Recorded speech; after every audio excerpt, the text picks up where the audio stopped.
Hi hello ನಮಸ್ಕಾರ ಸ್ನೇಹಿತರೆ. ಕೊನೆಗೂ ಕೂಡ ಇಲ್ಲಿ ಭದ್ರಂಗೆ ಪ್ರಜ್ಞೆ ಬಂದೇ ಬಿಡ್ತು. ಭದ್ರ ಅಪಾಯದಿಂದ ಪಾರಾದ್ರು. ಇತ್ತ ಕಡೆ ಈಶ್ವರ್ಯ ಆಟಕ್ಕೆ ಲಗಾಮು. ವಿದ್ಯಾ ಮಾಡಲು ಈಶ್ವರ್ಯ ಪ್ಲಾನನ್ನು ಉಲ್ಟಾ. ಹಾಗಾದರೆ ಏನಾಯಿತು, ಏನು ಕತೆ, ಇದು ಎಲ್ಲವನ್ನೂ ಕೂಡ ತಿಳ್ಕೋಬೇಕು ಅಂದರೆ ಈಗಲೇ ನಮ್ಮ ಈ ಚಾನಲ್ನ ಸಬ್ಸ್ಕ್ರೈಬ್ ಮಾಡಿ, ಹಾಗೆ ಒಂದು ವಿಡಿಯೋವನ್ನು ಪೂರ್ತಿಯಾಗಿ ನೋಡೋದನ್ನು ಯಾವುದೇ ಕಾರಣಕ್ಕೂ ಕೂಡ ಮರಿಬೇಡಿ.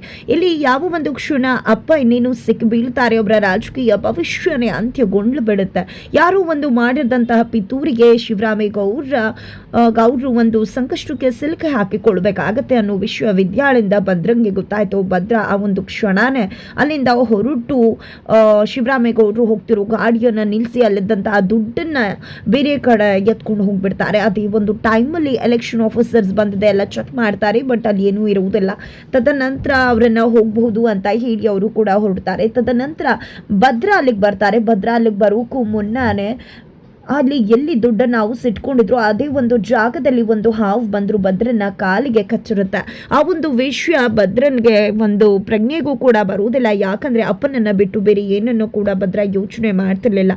ಇದೇ ನಡುವೆ ಮತ್ತೆ ದುಡ್ಡನ್ನು ತೊಗೊಂಡು ಬಂದಿದ್ದ ಇಲ್ಲಿ ಶಿವರಾಮೇಗೌಡ್ರ ಹತ್ರ ಬಂದು, ಅಪ್ಪ ನಿಮ್ಗೇನೂ ತೊಂದರೆ ಆಗಬಾರ್ದು, ಅದಕ್ಕೋಸ್ಕರ ನಾನು ಪ್ರಾಣ ಬೇಕಾದರೂ ಕೊಡ್ತೀನಿ ಅಂತ ಹೇಳಿ ಹಾಗೆ ಕುಸ್ತು ಹೋಗ್ಬಿಡ್ತಾರೆ. ಹಾವು ಕಚ್ಚಿದ್ದೆ ಅಂತಕ್ಕಂಥದ್ದು ಅಜ್ಜಿಗೆ ಗೊತ್ತಾಗುತ್ತೆ. ಬಿಕಾಸ್ ಅವರ ಬಾಯಲ್ಲಿ ನುರೆ ಬರ್ತಿರುತ್ತೆ. ತಕ್ಷಣ ಅಲ್ಲೇ ಇದ್ದಂತಹ ಒಂದು ಆಶ್ರಮಕ್ಕೆ ಕರ್ಕೊಂಡು ಹೋಗ್ತಾರೆ. ಅಲ್ಲಿ ನಾಟಿ ಔಷಧಿಯನ್ನು ಕೊಡ್ತಾರೆ. ಈ ಕಡೆ ಪ್ರಜ್ಞೆ ಇಲ್ಲದೆ ಇರ್ತಕ್ಕಂಥ ಭದ್ರನಿಗೆ ಅವರು ಏನೇನು ಔಷಧಿ ಕೊಡಬೇಕು ಎಲ್ಲವನ್ನ ಕೂಡ ಕೊಡ್ತಾರೆ. ಏನಾದರೂ ಮಾಡಿ ನನ್ನ ಮಗನನ್ನು ಕಾಪಾಡಿ, ನನ್ನ ಮಗನ ಜೀವಂತವಾಗಿ ಬದುಕಿಸ್ಕೊಡಿ ಅಂತ ಹೇಳಿ ಭದ್ರೇಗೌಡನ ಬಗ್ಗೆ ಆ ಒಂದು ಔಷಧಿ ಕೊಡ್ತಿರ್ತಕ್ಕಂತಹ ಗುರುಗಳ ಹತ್ರ ಬೇಡ್ಕೋತಾರೆ ಇಲ್ಲಿ ಶಿವರಾಮೇಗೌಡರು. ನಾವು ನಮ್ಮ ಒಂದು ಎಷ್ಟು ಸಾಧ್ಯ ಆಗುತ್ತೋ ಅಷ್ಟು ಪ್ರಯತ್ನ ಪಡ್ತೀವಿ ಅಂತ ಅವರಿಂದ ಎಷ್ಟು ಸಾಧ್ಯ ಆಗುತ್ತೋ ಅಷ್ಟು ಪ್ರಯತ್ನ ಪಡ್ತಿದ್ದಾರೆ. ಕೊನೆಗೂ ಇಲ್ಲಿ ಭದ್ರನಿಗೆ ಔಷಧಿಯನ್ನು ಲೇಪಿಸೋದ್ರಲ್ಲಿ ಯಶಸ್ವಿ ಆಗ್ತಾರೆ. ತದನಂತರ ಬಂದಿದೆ ನೋಡಿ, ನಮ್ಮ ಪ್ರಯತ್ನವನ್ನು ನಾವು ಮಾಡಿದ್ವಿ, ಖಂಡಿತವಾಗ್ಲೂ ಅವನು ಅಪಾಯದಿಂದ ಪಾರಾಗಿದ್ದಾನೆ ಅಂತಾನೆ ಹೇಳ್ಬಹುದು. ಖಂಡಿತ ಆದರೂ ಕೂಡ ಪೂರ್ತಿಯಾಗಿ ಹೇಳಲಿಕ್ಕೆ ಸಾಧ್ಯ ಇಲ್ಲ. ಯಾಕಂದರೆ ಆ ಒಂದು ವಿಷಯ ನಂಜು ಇಳಿಬೇಕು ಅಂದರೆ ಆ ಭದ್ರ ಕೂಡ ಅದಕ್ಕೆ ರೆಸ್ಪಾಂಡ್ ಮಾಡಬೇಕಾಗತ್ತೆ. ಖಂಡಿತ ದೇವರ ಬಲ ಇರಬೇಕಾಗತ್ತೆ. ಜೊತೆಗೆ ಅವ್ರಿಗೆ ಮದುವೆ ಆಗಿದೆಯಾ ಅಂತ ಕೇಳ್ತಾರೆ. ಕ್ವಾಟ್ಲೆ ಹೌದು ಅಂತ ಹೇಳಿದಾಗ, ಹಾಗಿದ್ರೆ ಹೆಂಡತಿಯನ್ನು ಕರ್ಕೊಂಡು ಬನ್ನಿ ಅಂತಾರೆ. ಅಯ್ಯೋ, ಹೆಂಡತಿ ಆಗಬೇಕು ಅಂದಾಗ ಯಾಕೆ ಅಂದರೆ ನಿಜಕ್ಕೂ ಕೂಡ ಹೆಂಡತಿ ಅಂತಕ್ಕಂಥವಳು ತನ್ನ ಗಂಡನ ಒಂದು ಯಮನಿಂದ ಕೂಡ ಕಾಪಾಡಿಕೊಳ್ಳುವ ಶಕ್ತಿ ಇದೆ. ಅದೇ ಕಾರಣಕ್ಕೆ ಹೆಂಡತಿ ಅವರ ಜೊತೆ ಇದ್ದಾಗ ಖಂಡಿತವಾಗ್ಲೂ ಅವರಿಗೆ ಏನೋ ಒಂದು ರೀತಿ ಶಕ್ತಿ ಬರುತ್ತೆ. ಖಂಡಿತವಾಗ್ಲೂ ಆತ ಹೆಂಡತಿ ಬರ್ತಿದ್ದಾಗೆ ಗುಣಮುಖ ಆಗೇ ಆಗ್ತಾನೆ. ನಮಗೆ ಒಂದು ಪುರಾಣದಲ್ಲಿ ಒಂದು ನಂಬಿಕೆ ಇದೆ ಅಂತ ಹೇಳ್ತಾರೆ. ಈಗೇನು ಕರ್ಕೊಂಡು ಬರ್ತಿರೋ ಇಲ್ವೋ ಅಂತಿದ್ದಾಗ, ಇಲ್ಲ ಕರ್ಕೊಂಡು ಬರ್ತೀವಿ ಅಂತ ಹೇಳ್ತಾರೆ. ಬಿಕಾಸ್ ಏನಿದು ಮಗನ ಕಾಪಾಡಿ ಅಂತೀರ, ಕಾಪಾಡಬೇಕು ಅಂದರೆ ಹೆಂಡತಿ ಬೇಕು, ಹೆಂಡತಿನ ಕರ್ಕೊಂಡು ಬನ್ನಿ ಅಂದರೆ ಅದಕ್ಕೂ ಒಪ್ಪಲ್ಲ ಅಂತ ಕೋಪ ಮಾಡ್ಕೊಂಡು ಬಿಡ್ತಾರೆ ಗುರುಗಳು.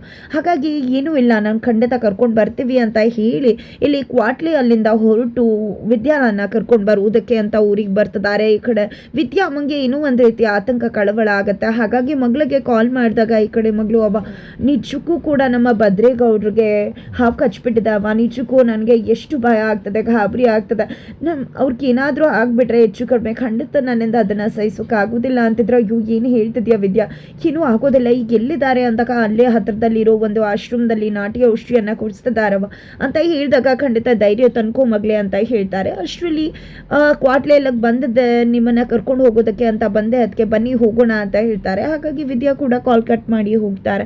ನಂತರ ಅವರ ಯಜಮಾನರು ಬರ್ತಾರೆ, ವಿದ್ಯಾಮ್ಮನ ಯಜಮಾನರು ಬರ್ತಾರೆ. ಇಲ್ಲಿ ಏನಾಯ್ತು, ಯಾಕೆ ರೀತಿ ಇದೆಯಾ ಅಂದಾಗ ನಮ್ಮ ಅಳಿಯಂದ್ರಿಗೆ ಹಾವು ಕಚ್ಚಿಬಿಟ್ಟಿದೆ ಅಂತಾರೆ. ಅಯ್ಯೋ ದೇವ್ರು, ಯಾಕೆ ಒಳ್ಳೆಯವ್ರಿಗೆ ಈ ರೀತಿ ತೊಂದರೆ ಕೊಡ್ತಾರೆ, ನಮ್ಮ ಅಳಿಮಯ್ಯ ಎಷ್ಟು ಒಳ್ಳೆಯವರು, ಎಂಥ ಒಳ್ಳೆ ಮನಸ್ಸಿರೋರು, ಅಂಥವ್ರಿಗೆ ಈ ರೀತಿ ತೊಂದರೆ ಆಗ್ತದೆಯಲ್ಲ ದೇವ್ರೆ, ದಯವಿಟ್ಟು ಕಾಪಾಡಪ್ಪ ನಮ್ಮ ಅಳಿಮಯ್ಯನ ಅಂತ ದೇವರಿಗೆ ದೀಪ ಹಚ್ಚಿ ಅಜ್ಜಿ, ಅಪ್ಪ, ಅಮ್ಮ, ಹಾಗೆ ಮಗಳು ಎಲ್ಲರೂ ಕೂಡ ಕೇಳ್ಕೊತಾರೆ. ತದನಂತರ ಇತ್ತ ಕಡೆ ಕ್ವಾಟ್ಲೆ ವಿದ್ಯಾಳನ್ನ ಕರ್ಕೊಂಡು ಬರ್ತಾರೆ. ಈ ಕಡೆ ವಿದ್ಯಾಳನ್ನ ಒಳಗಡೆ ಕರ್ಕೊಂಡು ಹೋಗಿ ಅಂತ ಗುರುಗಳು ಹೇಳ್ತಿದ್ದಾರೆ. ವಿದ್ಯಾ ಶಿವರಾಮೇಗೌಡ್ರನ್ನೇ ನೋಡ್ತಿರ್ಬೇಕಿದ್ರೆ ಗೋವಿಂದೇಗೌಡರು, ಹೋಗಮ್ಮ ಭದ್ರ ಒಳಗಡೆ ಇದ್ದಾನೆ ಹೋಗು ಅಂತ ಹೇಳಿ ಕಳಿಸ್ತಾರೆ.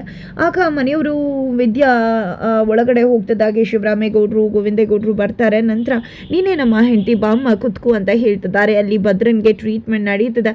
ಆದರೆ ಇಲ್ಲಿ ವಿದ್ಯಾ ಕುತ್ಕೊಳ್ಳೋಕ್ಕೂ ಯೋಚನೆ ಮಾಡ್ತಿದ್ದಾಳೆ. ಮಾವಯ್ಯನ್ನೇ ನೋಡ್ತಿದ್ದಾರೆ. ಏನಮ್ಮ ಅವ್ರ ಕಡೆ ಯಾಕೆ ನೋಡ್ತಿದ್ಯಾ, ಕುತ್ಕು ಅಂತ ಹೇಳಬೇಕಿದ್ರೆ ಶಿವರಾಮೇಗೌಡರು ಕುತ್ಕು ಅಂತ ಸನ್ನೆ ಮಾಡ್ತಾರೆ. ತಕ್ಷಣ ಈ ಕಡೆ ಕುತ್ಕೊಂಡಿದ್ದೆ, ನಿನ್ನ ತೊಡೆ ಮೇಲೆ ನಿನ್ನ ಗಂಡನ್ನ ಮಲಗಿಸ್ಕೊ ಅಂತ ಹೇಳ್ತಾರೆ. ನಂತರ ಇಲ್ಲಿ ಭದ್ರೇಗೌಡ್ರನ್ನ ಮಲಗಿಸ್ಕೊಂಡಿದ್ದೆ, ಎದೇಳಿ ಭದ್ರೇಗೌಡ್ರೆ, ದಯವಿಟ್ಟು ಗೌಡ್ರೆ ಎದೇಳಿ, ನಿಮ್ಮ ಅಪ್ಪ ಮಾತಾಡಬೇಕು ಅಂತ ಹೇಳ್ತಿದ್ರಲ್ವಾ, ನಿಮ್ಮಪ್ಪ ಮಾತಾಡ್ತಿದ್ದಾರೆ, ದಯವಿಟ್ಟು ಎದ್ದೇಳಿ, ನಿಜಕ್ಕೂ ಕೂಡ ನೀವು ತುಂಬಾ ಖುಷಿ ಪಡ್ತೀರಾ ಅಂತ ಹೇಳ್ತಾರೆ. ಬಿಕಾಸ್ ಇಲ್ಲಿ ಗುರುಗಳು ಯಾವುದೇ ಕಾರಣಕ್ಕೂ ಭದ್ರ ಎಚ್ಚರ ತಪ್ಪಬಾರ್ದು, ಆ ರೀತಿ ನೀನು ನೋಡ್ಕೋಬೇಕು ಅಂತ ಹೇಳ್ತಿದ್ದಾರೆ, ಮಾತಾಡಿಸ್ತಾನೆ ಇರು ಅಂತ ಹೇಳ್ತಿದ್ದಾರೆ. ಹಾಗಾಗಿ ಒಂದು ಕ್ಷಣ ಕೂಡ ಬಿಡದೆ ವಿದ್ಯಾ ಮಾತಾಡ್ತಾನೆ ಇದ್ದಾಳೆ.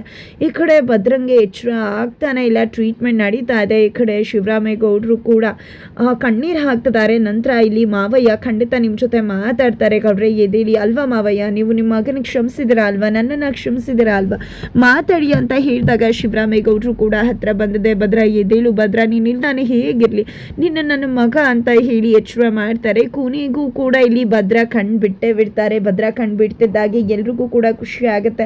ನೋಡಿ ಕಣ್ಬಿಟ್ಬಿಟ್ಟ ನಿಮ್ಮ ಮಗ, ಹುಷಾರಾದ ಅಂತ ಗುರುಗಳು ಹೇಳ್ತಾರೆ. ಈ ಕಡೆ ವಿದ್ಯಾ ಮತ್ತೆ ಶಿವರಾಮೇಗೌಡರು ದೇವರಿಗೆ ಧನ್ಯವಾದ ತಿಳಿಸ್ತಾರೆ. ನಂತರ ಈ ಕಡೆ ತುಂಬಾ ಖುಷಿ ಪಡ್ತಿರ್ತಾರೆ. ಬಟ್ ಅಷ್ಟರಲ್ಲಿ ಮತ್ತೆ ಭದ್ರ ಹಾಗೆ ಕೈಕಾಲು ಅಲ್ಗಾಡ್ಸೋಕೆ ಶುರು ಮಾಡ್ಕೊಂಡ್ಬಿಡ್ತಾರೆ. ಅದನ್ನ ನೋಡಿದ್ದೆ ವಿದ್ಯಾ ಹಾಗೆ ಶಿವರಾಮೇಗೌಡರು ಎಲ್ಲರೂ ಗಾಬರಿ ಆಗ್ತಿದ್ದಾರೆ. ಏನಪ್ಪ ಯಾಕೆ ರೀತಿ ಆಗ್ತದೆ ಅಂತ. ಆದ್ರೆ ಗುರುಗಳು ಏನು ಗಾಬರಿ ಆಗ್ಬೇಡಿ, ಸ್ವಲ್ಪ ಸುಮ್ಮನಿರಿ ಅಂತಾನೆ ಹೇಳ್ತಾರೆ. ನಂತರ ಅದನ್ನ ನೋಡಿದೆ, ನಿಮ್ಮ ಮಗ ಸಂಪೂರ್ಣವಾಗಿ ಗುಣಮುಖರಾಗಿದ್ದಾರೆ, ದೇವರು ನಿಮ್ಮ ಮಗನ ಕಾಪಾಡ್ಬಿಟ್ಟ, ಅಪಾಯದಿಂದ ಪಾರಾಗ್ಬಿಟ್ಟ ಅಂತ ಹೇಳ್ತಾರೆ. ನಂತರ ಈ ಕಡೆ ಭದ್ರ ಕೂಡ ನಾರ್ಮಲ್ ಆಗ್ತಾರೆ. ಭದ್ರ ನಾರ್ಮಲ್ ಆಗಿ ಕಣ್ಣನ್ನು ಬಿಡ್ತಿದ್ದಾಗೆ ವಿದ್ಯಾ ಶಿವರಾಮೇಗೌಡರು ಎಲ್ಲ ಖುಷಿ ಪಡ್ತಿದ್ದಾರೆ. ನಂತರ ಎದೇಳಪ್ಪ ಭದ್ರ ಅಂತ ಹೇಳಿ ಎಬ್ಬಿಸ್ತಾರೆ ಇಲ್ಲಿ ಗುರುಗಳು. ನಂತರ ಹಣೆಗೆ ವಿಭೂತಿಯನ್ನು ಇಡ್ತಾರೆ. ನಂತರ ನಿನಗೆ ಗೊತ್ತಿದೆಯಾ ಯಾರು ನೀನು ಏನು ಅಂತ ಕೇಳಿದಾಗ ನಾನು ಭದ್ರೇಗೌಡ ಅಂತ ಹೇಳ್ತಾರೆ. ಹೌದು, ಅವ್ರು ಯಾರು ಅಂತ ಅಪ್ಪನ ಬಗ್ಗೆ ವಿಚಾರ ಮಾಡ್ತಾರೆ ಗುರುಗಳು. ಅವರು ಶಿವರಾಮೇಗೌಡರು ಅಂತ ನನ್ನಪ್ಪ ಅಂತ ಹೇಳ್ತಾರೆ.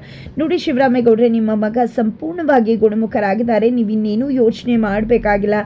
ಆದರೆ ನಾನು ಒಂದಷ್ಟು ಪದ್ಯಗಳನ್ನ ಹೇಳ್ತೀನಿ, ಎಲ್ಲ ಪದ್ಯಗಳನ್ನ ಕೂಡ ಚಾಚು ತಪ್ಪದೆ ಒಂದು ವಾರಗಳ ತನಕ ಕೊಡಬೇಕಾಗತ್ತೆ ನೀವು ಅಂತ ಹೇಳಿದಾಗ ಖಂಡಿತ ಅಂತ ಹೇಳಿ ಹೇಳ್ತಾರೆ.